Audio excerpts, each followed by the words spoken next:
नमस्कार प्रिय विद्यार्थियों, अपने इस YouTube चैनल पर आप सभी का हार्दिक स्वागत है। आज अपन कक्षा 12 के थर्ड चैप्टर की बात करेंगे और थर्ड चैप्टर में भी अंतिम टॉपिक की बात कर रहे हैं। उसका नाम है आवेशों के निकाय की स्थितिज ऊर्जा, यानी पोटेंशियल एनर्जी क्या है। Potential energy of a system of charge. Simple सी बात एक तो ये है, सिस्टम का मतलब होता है जिसमें आवेश की मात्रा ज़्यादा हो, जिसमें आवेशों का क्या हो, समूह है, वो कहलाता सिस्टम। अब किसी एक सिस्टम में को अपन लेके चलें तो उस सिस्टम में क्या होगा, एक से ज़्यादा आवेश होंगे।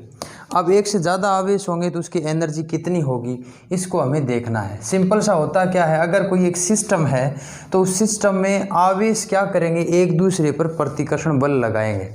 अगर हम लोग उन आवेशों की पोजीशन को चेंज करें या एक किसी अन्य चार्ज को उस सिस्टम तक लेके आएँ तो पहले से उपस्थित जो चार्ज है वो उन पर विद्युत प्रतिकर्षण या विद्युत आकर्षण बल लगाएंगे और उस बल के विरुद्ध हमें वर्क करना पड़ेगा। वो वर्क जो होगा वो उसकी पोटेंशियल एनर्जी के रूप में स्टोर हो जाएगा। तो हम क्या लिख सकते हैं, यदि किसी निकाय में एक आवेश को लाया जाए तो उस निकाय में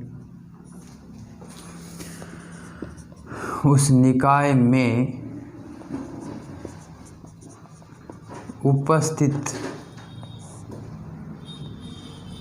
पहले से उपस्थित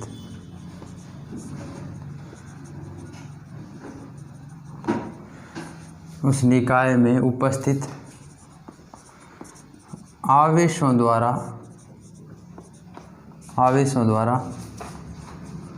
उस आवेश पर विद्युत बल लगता है।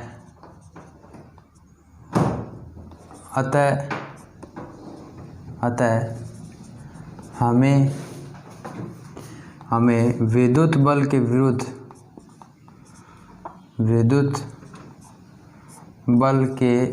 अब विद्युत बल में आकर्षण बल भी हो सकता है, प्रतिकर्षण बल भी हो सकता है। दोनों कंडीशन ही है, आकर्षण भी हो सकता है और प्रतिकर्षण भी हो सकता है।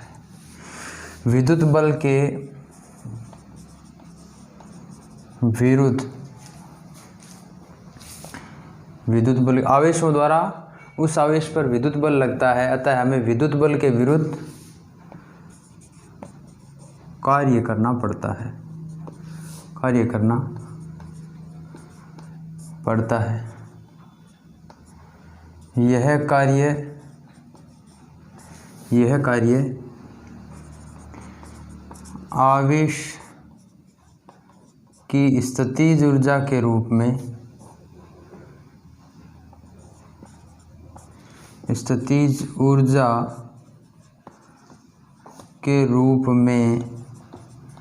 संचित हो जाता है।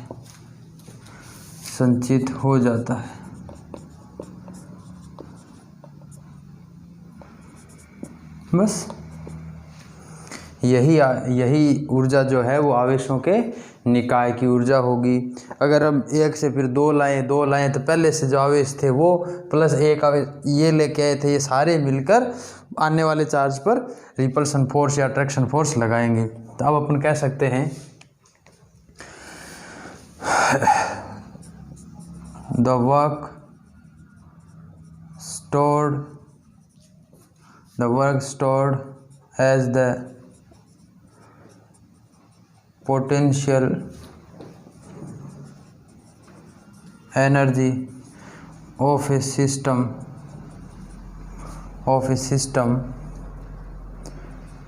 if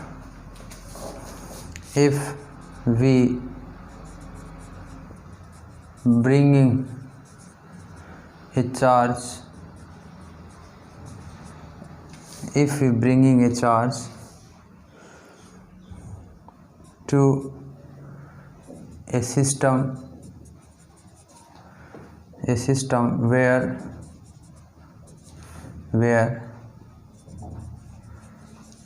charge are already present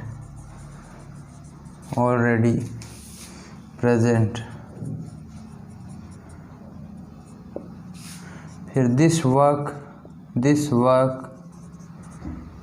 is done against the electric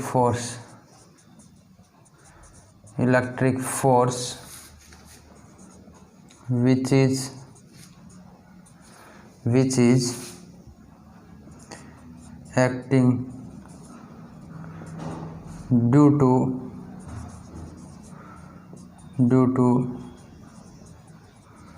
system of charge। ठीक है।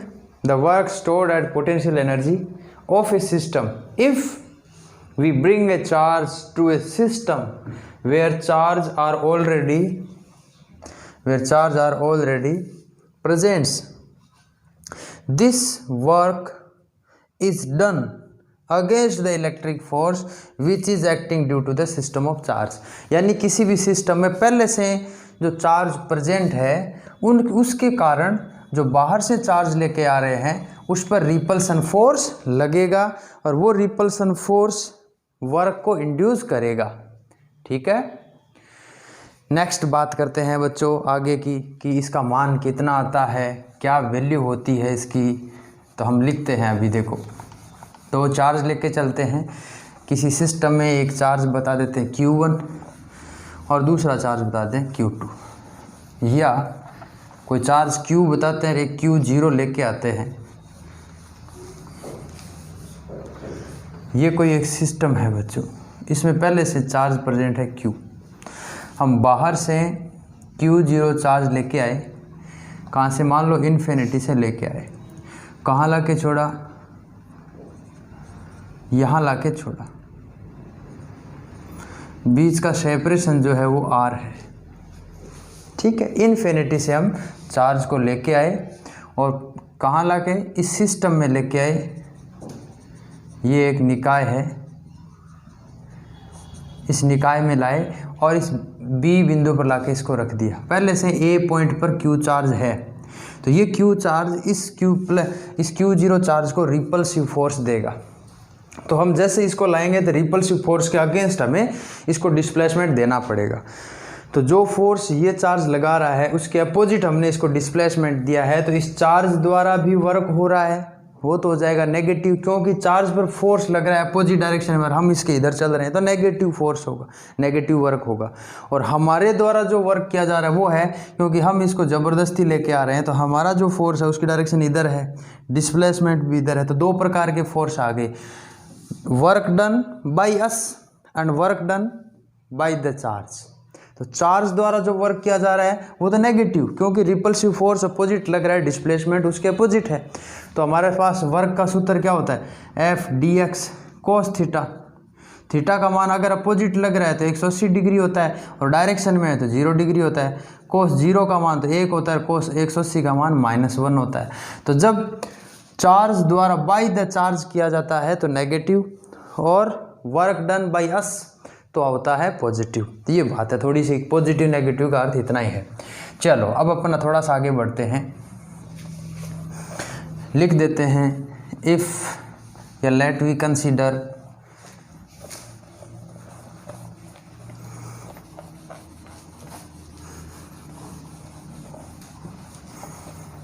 आगे बढ़ते हैं, let we consider a test charge Q0 bringing to a system where Q charge is present,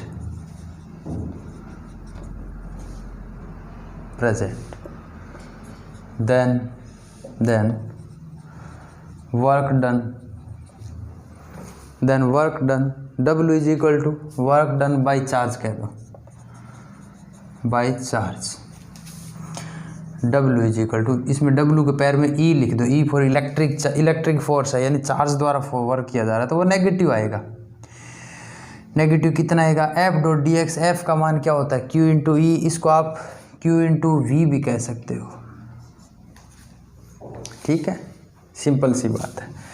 और Q जीरो इंटू वी, और V का जो मान होता है बच्चों वो होता है K या Q1 Q2 या K Q square K Q upon R। तो K Q जीरो इस V का मान है कैपिटल Q या जो भी Q बटा R। तो उत्तर आ गया U is equal to W E is equal to minus something, ठीक है। तो अब अपन कह सकते हैं U is equal to W E या यू ई भी कह दो, इसको एक ही बात है, ये स्टोर हो रहा है एनर्जी के रूप में, रहने दो, minus K Q zero Q upon R, ये इसकी पोटेंशियल एनर्जी है बच्चों, दैट्स ऑल, ठीक है। आगे बढ़ते हैं, work done by us W is equal to, यह आ जाएगा K Q zero Q upon R, ठीक है। तो U का मान क्या आएगा, नेगेटिव, क्या आएगा बच्चों, नेगेटिव आएगा U का मान। वर्क अगर पॉजिटिव हो, U का मान अगर वर्क अगर पॉजिटिव हो, वर्क अगर पॉजिटिव हो, तो ये हालांकि नेगेटिव था, तो पोटेंशियल एनर्जी है वो नेगेटिव होती है, ये U ऐसे लिखो, पोटेंशियल एनर्जी, पोटेंशियल एनर्जी स्थितिज ऊर्जा, हिंदी में यहाँ लिख दो, यदि Q0 आवेश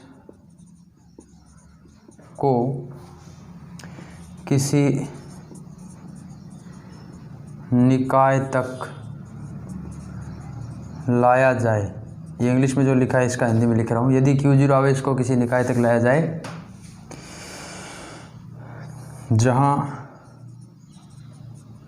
जहाँ Q आवेश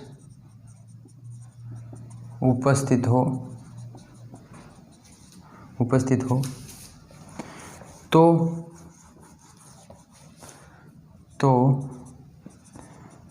आवेश द्वारा किया गया कार्य, ये W,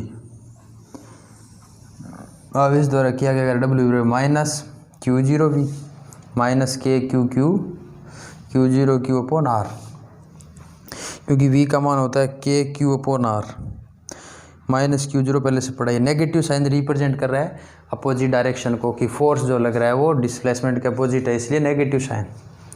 पोटेंशियल एनर्जी क्या आएगा, minus W, potential energy U बराबर माइनस WE, तो ये क्या हो जाएगा प्लस का। फिर वर्क डन बाई एस या बाई सिस्टम कह दो, ठीक है, बाई टेस्ट चार्ज लिखो, बेटर रहेगा, इसका मतलब टेस्ट चार्ज, टेस्ट चार्ज। तो टेस्ट चार्ज क्या हो रहा है बच्चों,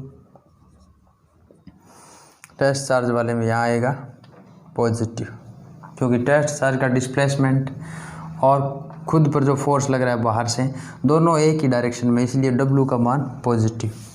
तो ये मान आ जाएगा minus K Q zero upon R, that's all. दो अर्थ है इसके, यदि आवेश समान चिन्ह के हो तो बाह्यकर्ता द्वारा किया गया कार्य ऋणात्मक होगा, ठीक है। ये नोट में लिख दो नीचे, ये चित्र बना देना साथ में, थोड़ा सा नोट लिख दो नीचे।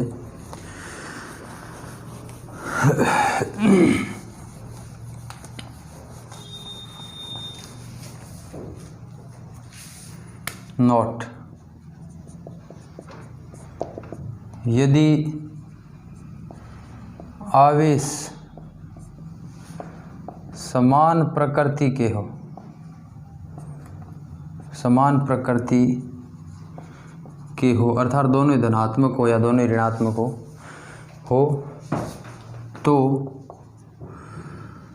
तो बाहरी बल द्वारा किया गया कार्य, बाहरी बल द्वारा किया गया कार्य क्या होना चाहिए भाई? देखो ये सिस्टम है, इसमें आवेश पहले से पड़ा है, अब Q0 आवेश लेके आ रहे हैं, तो ये Q0 आवेश पर इधर बल लगा रहा है। सिंपल सी बात सुनना, तो यानी इस आवेश द्वारा किया गया कार्य तो ऋणात्मक होगा, क्योंकि Fe इधर लग रहा है और डिस्प्लेसमेंट इधर है, विस्थापन इसका इधर है और बल इधर लग रहा है इस आवेश द्वारा। ठीक, तो ये तो होगा ऋणात्मक, क्योंकि बल की दिशा इधर और विस्थापन की दिशा इधर, दोनों के बीच कोण कितना 180 डिग्री का। इसलिए हम अगर लिखेंगे कि आवेश द्वारा किया गया कार्य या निकाय द्वारा किया गया कार्य तो होगा ऋणात्मक, और बाह्य कार्य यानी बाह्य बल द्वारा किया गया कार्य वो क्या होगा कि बाहरी बल जो लग रहा है F एक्सटर्नल वो भी इधर ही लग रहा है, विस्थापन भी इधर ही लग रहा है, तो होगा धनात्मक। तो किया गया कार्य धनात्मक होगा। समझना जरूरी है बच्चों इसको। अगर आवेश दोनों समान प्रकृति के हो तो बाह्य बल द्वारा किया गया कार्य धनात्मक, वह आवेश के निकाय द्वारा किया गया कार्य क्या होगा? ऋणात्मक। अंग्रेजी में लिखो if the charge are same nature then work done by external force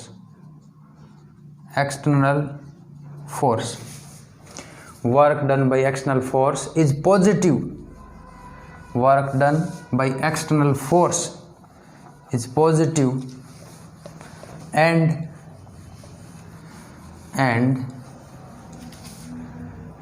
work done by system is negative. Work done by external force is positive and work done by system of charge is क्या होगा बच्चों? Negative, क्योंकि ये जो repulsive force लगा रहा है वो अपोजिट डायरेक्शन में लगा रहा है और डिस्प्लेसमेंट जो टेस्ट चार्ज का किधर हो रहा है? अपोजिट हो रहा है, इसलिए नेगेटिव होगा। वाइस वर्सा इसका उल्टा क्या हो जाएगा? यदि सेम नेचर के नहीं हो, दोनों अपोजिट नेचर के हो, तब क्या होगा बच्चों? अपोजिट नेचर के अगर चार्ज हुए, मान लो टेस्ट चार्ज है वो पॉजिटिव ले लिया और सिस्टम में आगे से नेगेटिव चार्ज पड़ा है, अगर ऐसा हो गया, यहाँ नेगेटिव चार्ज पड़ा है, इसको हम प्लस क्यों लेके, तो नेगेटिव इसको अपनी तरफ अट्रैक्ट करेगा। क्या करेगा? अपनी तरफ अट्रैक्ट। डिस्प्लेसमेंट किधर हो रहा है? इधर। तो अब हम क्या करेंगे? इस अट्रैक्शन फोर्स के अपोजिट हमें फोर्स लगाते हुए इसकी तरफ बढ़ना है। क्यों बढ़ना है? क्योंकि अगर हम इसको फ्री छोड़ देंगे तो ये एक्सीलरेट हो जाएगा। एक्सीलरेट होते ही इसकी काइनेटिक एनर्जी चेंज हो जाएगी और काइनेटिक एनर्जी में चेंज जो आएगा तो पोटेंशियल एनर्जी में चेंज आएगा, तो हम डिटरमाइन नहीं कर पाएंगे पोटेंशियल एनर्जी। ठीक है, एक्सटर्नल, एफ एक्सटर्नल हो क्या रहा है, इसका अपोजिट कह देते हैं वाइस वर्सा। वाइस वर्सा में सारी बातें आ गई कि इफ़, यहाँ लिख सकते हो if the charge are not same nature या अपोजिट नेचर, सारी बात। If the charge are same nature की जगह क्या कह देंगे? Opposite nature. Then work done by external force, positive की जगह क्या हो जाएगा? नेगेटिव। लिख देना बच्चों। And work done by system, ये नेगेटिव की जगह क्या हो जाएगा? पॉजिटिव। अपोजिट पूरा। ठीक है। यदि कार्य निकाय की स्थितिज ऊर्जा के रूप में संग्रहित होता है तो स्थितिज ऊर्जा भी क्या हो जाएगी? देखो, जब ये वर्क जो है सेम नेचर वाली स्थिति में पॉजिटिव होता है तो स्थितिज ऊर्जा नेगेटिव होगी, और जब सिस्टम की एनर्जी की बात करें तो वो हो जाएगी पॉजिटिव। वाइस वर्सा में ये बात इसकी उल्टी वाली लिखनी है कि यदि समान नेचर के समान प्रकृति के आवेश नहीं हो तो बाह्य बल द्वारा किया गया कार्य ऋणात्मक और निकाय द्वारा किया गया कार्य धनात्मक होगा। फिर नीचे लिख देते हैं यदि कार्य ऋणात्मक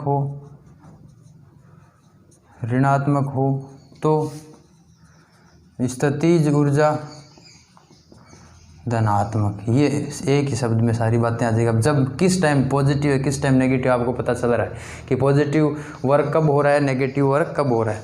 तो जब वर्क जो है नेगेटिव होगा उस पोजीशन में स्थितिज ऊर्जा पोटेंशियल एनर्जी है वो क्या होगी, धनात्मक होगी। ठीक है, तो यहाँ कह देंगे if the work is negative then potential energy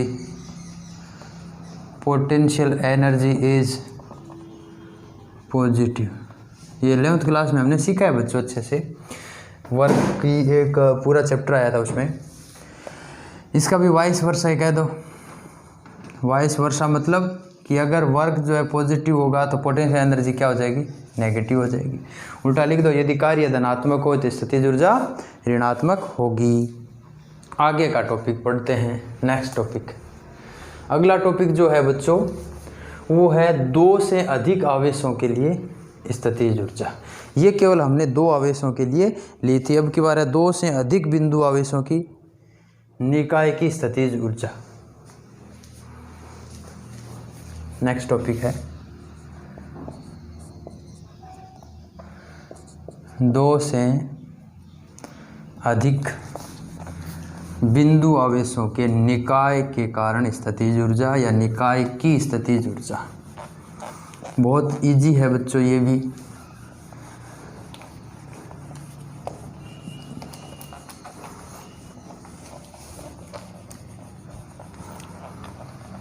yes,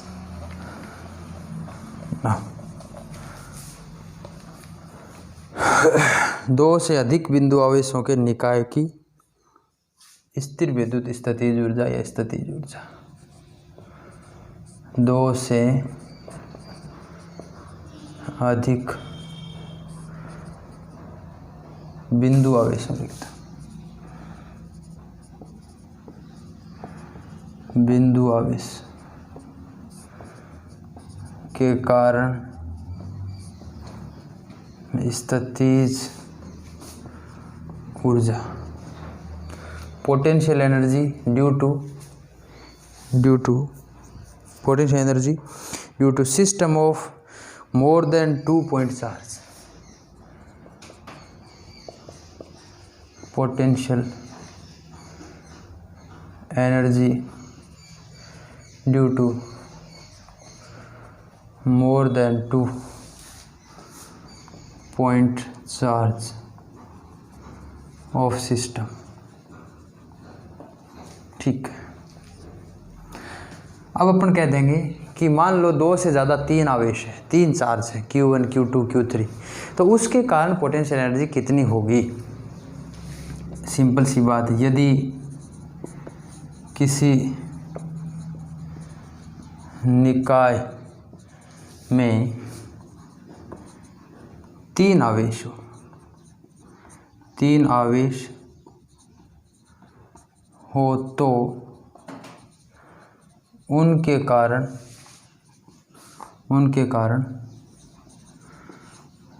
स्थितिज ऊर्जा प्रत्येक आवेश द्वारा किया गया कार्य या किए गए कार्यों के योग के तुल्य होता है।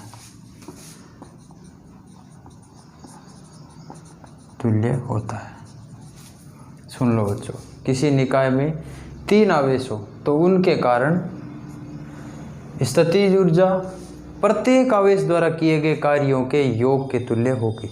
यानी कि ये कोई सिस्टम है बच्चों, ये ए पॉइंट है, यहाँ हम एक चार्ज को लेके आए Q1 को, तो पहले से कोई चार्ज नहीं है, तो इस Q1 पर किया गया वर्क 0 होगा, क्योंकि पहले से सिस्टम के अंदर कोई चार्ज नहीं है, तो उसके कारण वर्क की वैल्यू 0 के सामने से रिपल्सिव फोर्स ही नहीं लग रहा, हमने सीधा इस चार्ज को लाके A पॉइंट पर रख दिया।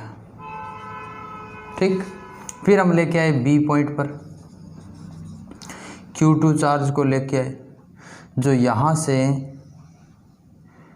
R12 दूरी पर है। कितनी दूरी पर है? R12 दूरी पर। तो जैसे Q2 को लेके आएंगे तो इस Q2 पर Q1 द्वारा फोर्स लगेगा, इसका मतलब Q2 द्वारा कुछ ना कुछ वर्क किया जाएगा। तो जब Q1 को लाते हैं तो स्थितिज ऊर्जा 0, पोटेंशियल एनर्जी 0, वर्क भी 0 जिसको कह सकते हैं, क्योंकि वर्क से ही पोटेंशियल एनर्जी को हम डिटरमाइन करते हैं। जब B पॉइंट पर Q2 चार्ज को लेके आएंगे, Q2 आवेश को लेके आएंगे, तो Q2 पर Q1 बल लगाएगा, तब कुछ ना कुछ पोटेंशियल एनर्जी होगी।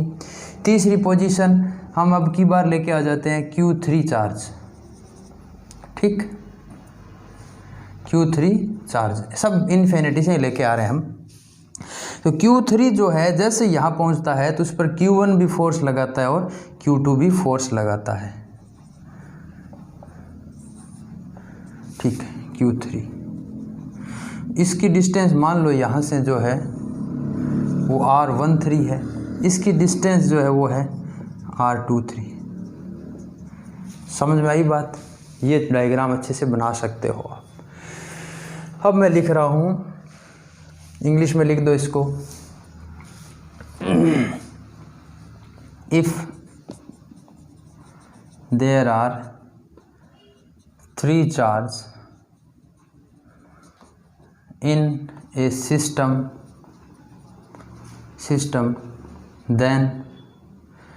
then पोटेंशियल एनर्जी, ये पोटेंशियल एनर्जी जो है ना बच्चों, ये इलेक्ट्रिक पोटेंशियल एनर्जी कहलाएगी, कोई ग्रेविटेशनल वाली बात नहीं है। ये चार्ज के कारण पोटेंशियल एनर्जी है तो इलेक्ट्रोस्टैटिक पोटेंशियल एनर्जी भी कह सकते हैं। Then potential energy is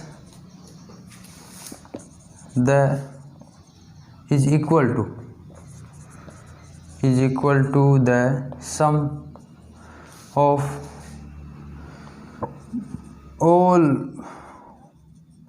works done by every charge,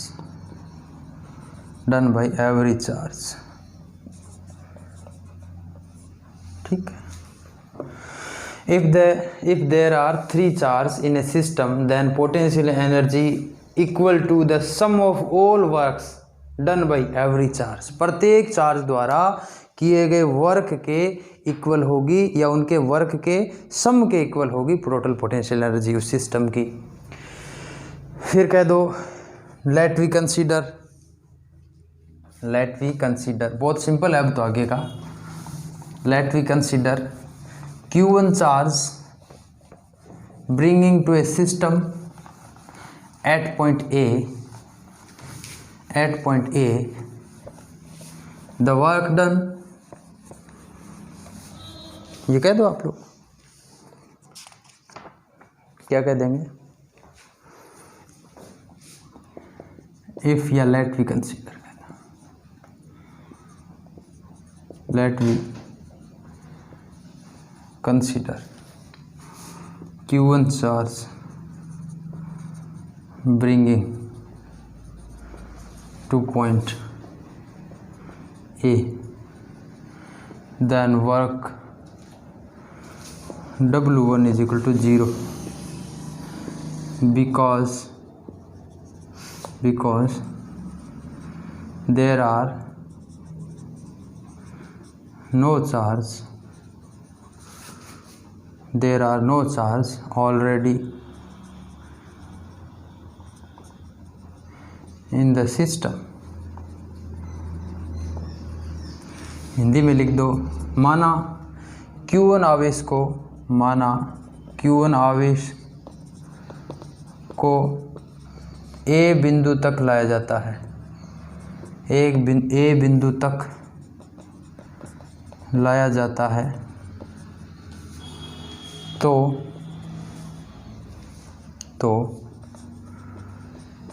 किया गया कार्य W1 बराबर 0, क्योंकि निकाय में पहले से कोई आवेश उपस्थित नहीं है, क्योंकि निकाय में पहले से कोई आवेश उपस्थित नहीं है। ये लिख दो आगे, क्योंकि निकाय में पहले से कोई आवेश उपस्थित नहीं है। ठीक है, जब हम इस चार्ज को लेके तो ये दोनों चार्ज थे ही नहीं, तो इस पर कोई फोर्स ही नहीं लगेगा। जब रिपल्सिव या अट्रैक्टिव कोई फोर्स नहीं लगेगा तो वर्क की वैल्यू 0 आएगी। तो W1 का मान क्या आया बच्चों? 0। Now if Q2 charge bringing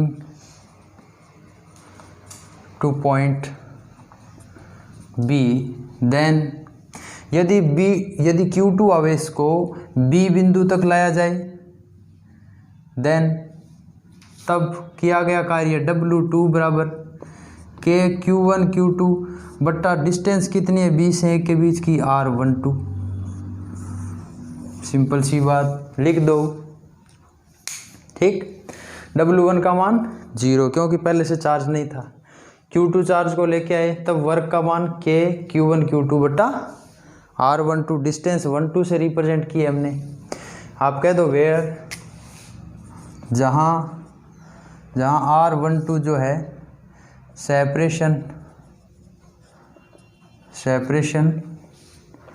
of charge Q1 and Q2, जहाँ R12 आवेश Q1 तथा Q2 के मध्य दूरी है, जहाँ R12 आवेश Q1 तथा Q2 के मध्य दूरी है। ये 2 नंबर स्थिति पोजीशन हो गई। अगला देखो, डायग्राम आपको बना लेना है बच्चों, ये पहले से डेफिनेशन के तुरंत बाद ये डायग्राम बना लेना है। ठीक है, ये डायग्राम आपको अच्छे से बना लेना है। फिर now Q3 charge bringing to point C, then work W3 is equal to, देखो देन वर्क Q3 लेके आए तो Q1 के कारण फोर्स लगेगा, उसके कारण वर्क होगा, तो ये आ जाएगा K Q1 Q3 बट्टा R13, पहली कंडीशन। दूसरा वर्क इसके कारण, तो प्लस K Q2 Q3 बट्टा R23, दैट्स ऑल। ये तीनों पॉइंट सी पॉइंट पर जब चार्ज Q3 को लेके आते हैं तो किया गया वर्क हो जाएगा। पहले वाले चार्ज के कारण ये, दूसरे वाले चार्ज के कारण ये। वर्क का फॉर्मूला सिंपल सा है, Q इंटू V। अब Q किसके कारण था? मान लो Q1 के कारण था, तो उसको टेस्ट चार्ज से Q3 से गुणा करेंगे तो Q1 Q3 बटा R13 बीच का सेपरेशन। अब कह देंगे टोटल वर्क कुल बल। अब हिंदी में जोड़ा, ये इश्यू क्रिएट मत करना कि आप सर अंग्रेजी में लिख रहे हो, मैं हिंदी में बोल रहा हूँ तो तुम लोग समझ जाओ उस बात को। कुल बल W बराबर क्या आ जाएगा? W1 plus W2 plus W3, तीनों का योग कर दो। आपको पता है W1 का मान तो 0 है, W2 का मान ये है, W3 का मान ये है, तो देख लो इसका मान तो 0 प्लस दूसरे वाले का मान Q1 Q2 बट्टा R12 प्लस इसका क्या आ जाएगा? K Q1 Q3 बट्टा R13 plus K Q2 Q3 बट्टा R23। ये उत्तर आ गया इसका W का, कुल वर्क का। ये पोटेंशियल एनर्जी हो जाएगी बच्चों। याद रखो ये सारा का सारा वर्क जो है वो क्या है? चार्ज के कारण है, और वो चार्ज के कारण जो वर्क होता है वो क्या होता है? नेगेटिव। तो हम बाद में इसको टोटल को नेगेटिव बोल देंगे एक साथ, वरना हर जगह नेगेटिव साइन लाना पड़ता है और उसको फिर कॉमन निकालना पड़ता है। हम डायरेक्ट कह देंगे और उसको पोटेंशियल एनर्जी के डायरेक्ट इक्वल बता देंगे। ठीक है, चलो आगे बढ़ते। W इज इक्वल टू आ गया K Q1 Q2 बटा R12 plus K Q2 Q3 बटा R13 या 23 प्लस K Q1 यहाँ 1 मिनट उल्टा लिख दिया, Q1 कह दो, यहाँ Q2 कहो। That's all. ये वर्क है total. This work is stored as the electrostatic potential energy. पूरा नाम तो ये होता है, मैं डायरेक्ट शॉर्ट में क्या लिखता हूँ, पोटेंशियल एनर्जी। वास्तव में तो होता है स्थिर विद्युत स्थितिज ऊर्जा, नाम तो ये। तो हम कह देंगे यह किया गया कार्य निकाय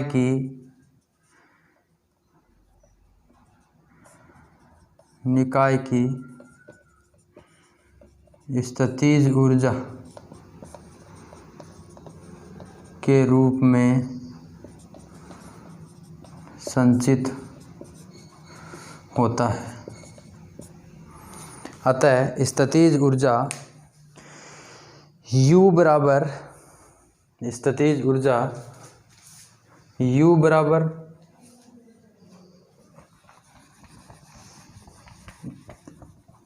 such that the electrostatic potential energy U is equal to, लिख दो बच्चों, such that the electrostatic potential energy U is equal to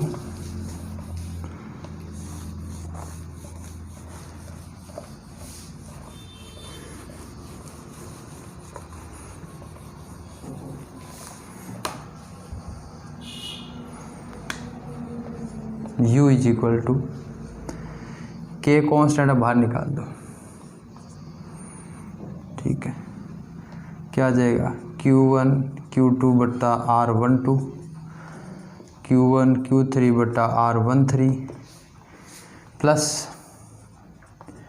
Q2 Q3 बट्टा R23। That's all. ये आ गई बच्चों एनर्जी। वास्तव में होता क्या है, ये सारा का सारा नेगेटिव होता है ड्यू टू चार्ज के कारण। तो और चार्ज के कारण नहीं होकर अगर अपन कहें हमारे द्वारा या बाई एक्सटर्नल फोर्स द्वारा, तो वो होता है पॉजिटिव, ठीक है। ओके, नव अपन स्टार्ट करते हैं बच्चों आगे का। फिर एक लाइन लिख दो,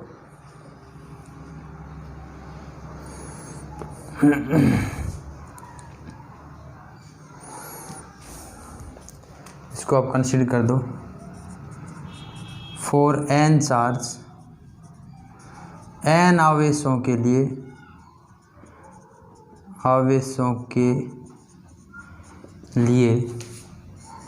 U is equal to K का मान रखे, देखो भूल गए हो कई दिनों से, 1/4πε0।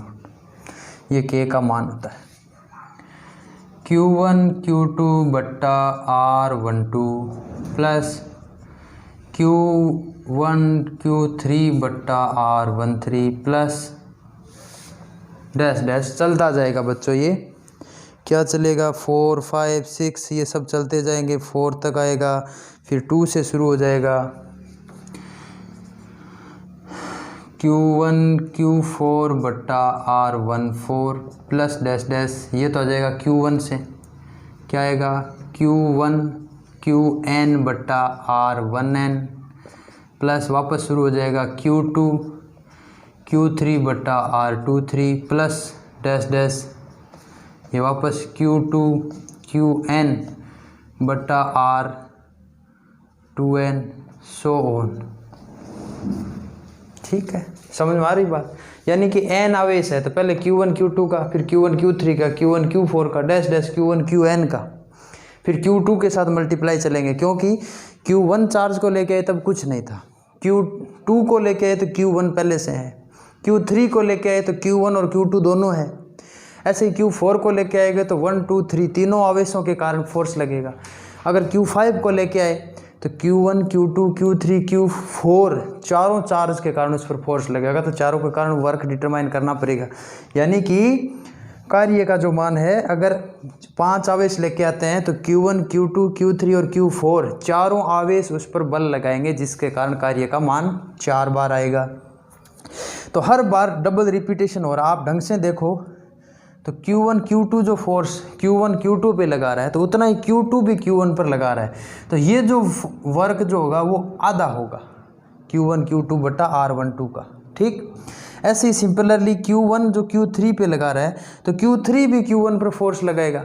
तो हम रिजल्टेंट जो मान लिखेंगे ना बच्चों, वो 1/2 से मल्टीप्लाई करना पड़ेगा इसको। क्यों? क्योंकि ये जो की स्थितिज ऊर्जा है वो पूरे निकाय की डिटरमाइन करेंगे, तो वो इसके आधी होगी, क्योंकि प्रत्येक बार ये युग्म जो है रिपीट होता है लास्ट में जाके। आगे बढ़ते हैं। देखो इसको और लिखना चाहूँ मैं तो क्या लिखूँगा, U = 1/4πε0 समेशन के रूप में देना चाहूँ मैं इसको, तो क्या आएगा बच्चों, QI QJ। देखो I का मान मैं कह दूँ 1, तो J का मान क्या होना चाहिए 2, और N तक। I का मान देखो 1 रखेंगे तो Q1, J का मान 2 रखेंगे तो Q1 Q2 बटा RIJ। अगर I का मान 2 रखूँ तो J का मान 3 रखो। समझ में आ रही बात? कहाँ तक? कहाँ तक? N और N+1 तक। I का मान 1 से लेके N तक रखो तो J ऑटोमेटिक N+1 तक चला जाएगा। That's all.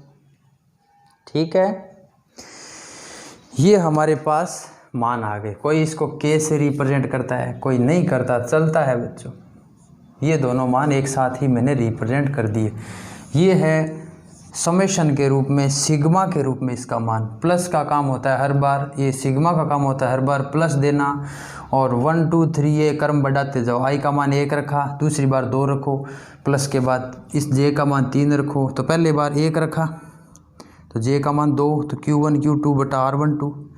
दूसरा प्लस का निशान इस सिग्मा ने दिया। आगे वाले में क्या करेंगे, I का मान 1 रखा, J का मान 3 रख दो, बढ़ाते जाओ ऐसे। ठीक है, ये हमारा स्टेप हो गया। आगे बढ़ो,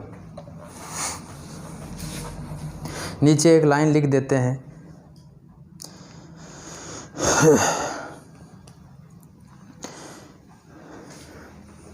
परिणामी स्थितिज ऊर्जा उपरोक्त मान की आधी होगी, क्योंकि निकाय में आवेशों का युग्म 2 बार पुनरावर्ती करता है। जैसे Q1 Q2 है तो Q2 को लेके आए तो वो Q1 पर भी फोर्स लगाएगा। समझे तुम लोग?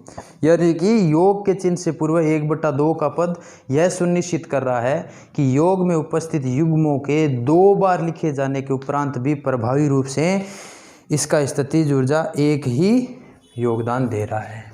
तो U का परिणामी मान जो है आप ये कर दो बच्चों,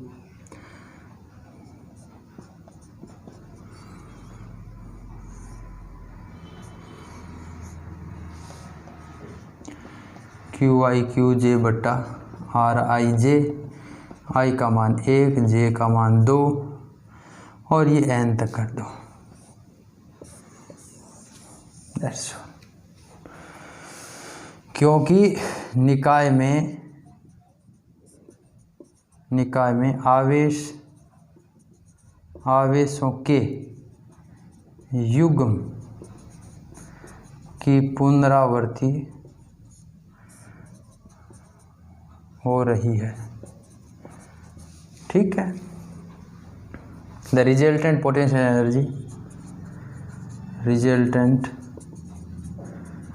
potential energy is half of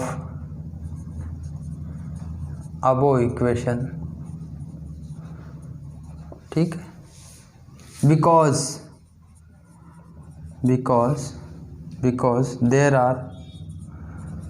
are repetition repetition of charge pair, PAIR pair. आगे का टॉपिक है अपना बच्चों, नेक्स्ट टॉपिक है विद्युत क्षेत्र में विद्युत द्विध्रुव के घूर्णन से ऊर्जा या घूर्णन ऊर्जा। अगला टॉपिक अपना है बच्चों विद्युत क्षेत्र में विद्युत द्विध्रुव के घूर्णन में कार्य और उसकी स्थितिज ऊर्जा या द्विध्रुव को घुमाने में किया गया कार्य, एक ही बात है। विद्युत क्षेत्र में द्विध्रुव को घुमाने में किया गया कार्य। अगला topic work done by the rotation of dipole in an electric field,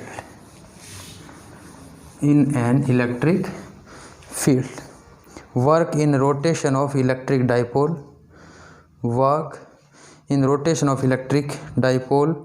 in an electric field,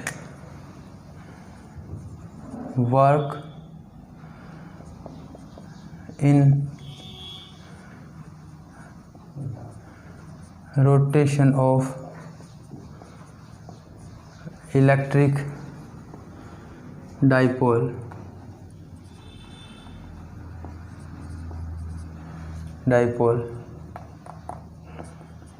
in an electric field। ठीक, work in rotation of electric dipole in electric field. विद्युत क्षेत्र में द्विध्रुव को घुमाने में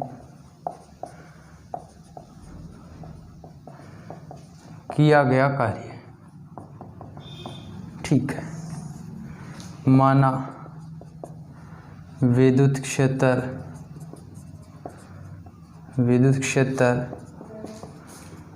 E में एक द्विध्रुव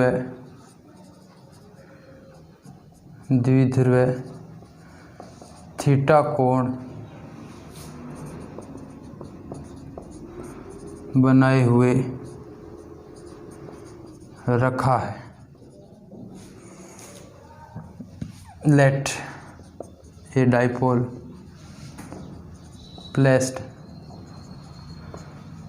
in an electric field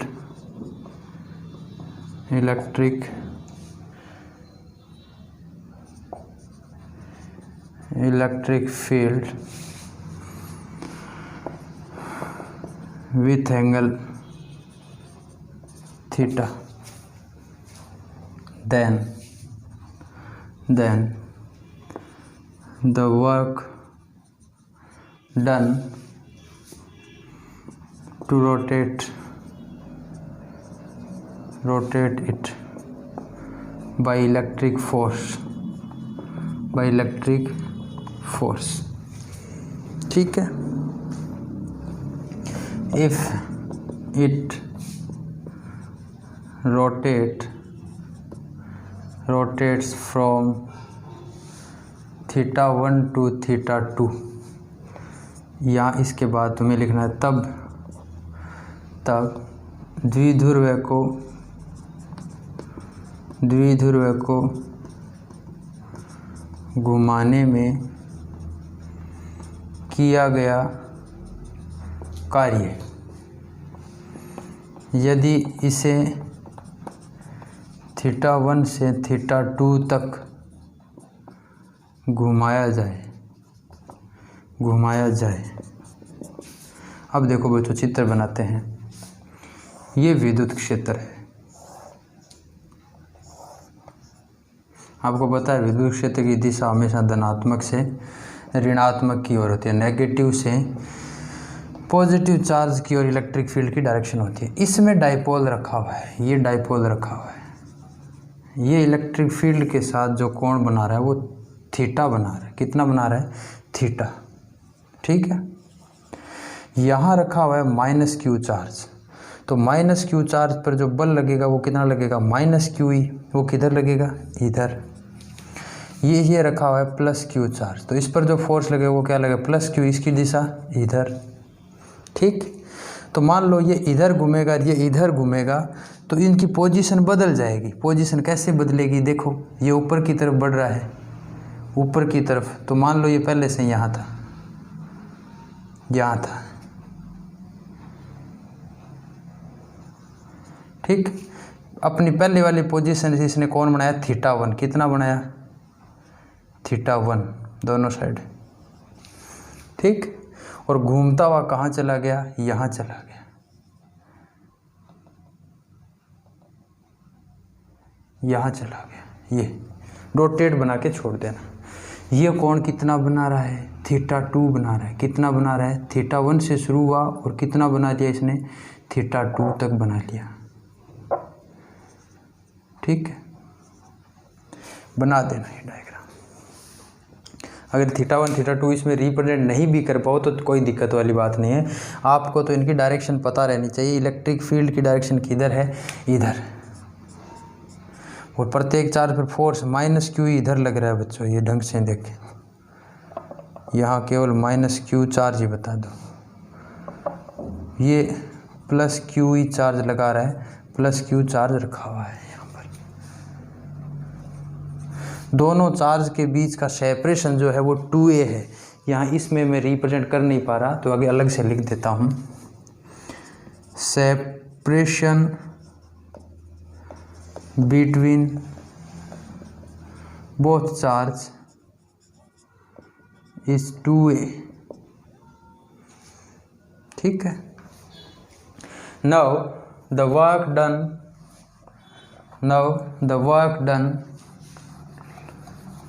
to rotate the dipole with displacement d theta. अब इसमें जो है ना डिस्प्लेसमेंट जो है dx वगैरह ऐसा नहीं लेंगे, इसमें कोणीय डिस्प्लेसमेंट ही आता है, क्योंकि ये जो घूमता है तो कोण के रूप में ही डिस्प्लेसमेंट लेता है। ये बात लिख दी क्या? यदि दोनों आवेशों के बीच का विस्थापन 2a हो, ये बात। अब कह देंगे यदि द्विध्रुव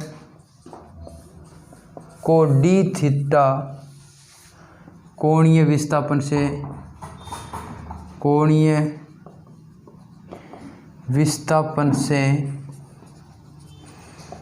घुमाया जाए, ये लाइन लिखनी है। यदि द्विध्रुव को d थीटा कोणीय विस्थापन से, d थीटा जैसे dx लिखते हैं या dr लिखते हैं, वैसे कोणीय विस्थापन कितना है? d theta. यदि द्विध्रुव को d थीटा कोणीय विस्थापन से घुमाया जाए तो किया गया कार्य अंग्रेजी में क्या हो जाएगा? इफ डाइपोल इज या dipole rotates with angular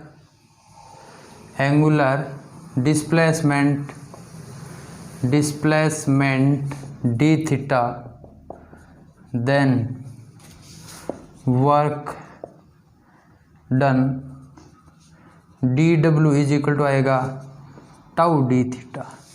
tau क्या होता है बच्चों? टॉर्क होता है। ठीक है, टॉर्क का मतलब होता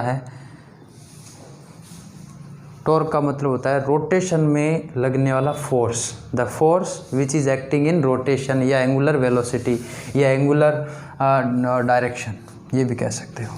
टाउ डी थीटा, टाउ का मान हमने पीछे डिटरमाइन किया था, आपको याद होती है। डायग्राम बना लेना अच्छे से बच्चों, मिटा रहा हूँ अभी।